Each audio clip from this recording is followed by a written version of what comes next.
Bakit babayaran ang may-ari ng lupa sa right of way? Kung sakali ay hihingi ka ng right of way dahil wala ka ng madaanan, hindi ito libre. Dapat magbayad ka ng indemnity sa may-ari ng lupa. Bakit kailangan pa na magbabayad? Requirement ito sa batas under Article 649 sa The New Civil Code.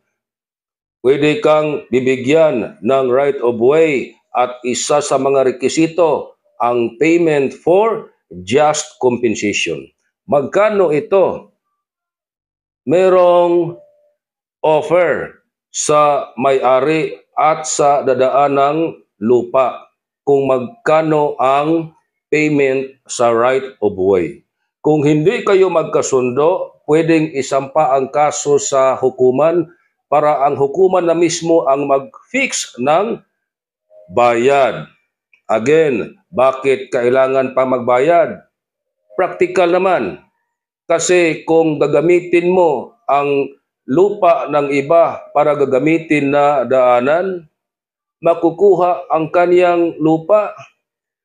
Hindi na niya ma-enjoy na full ang pagmamayari ng kaniyang lupa.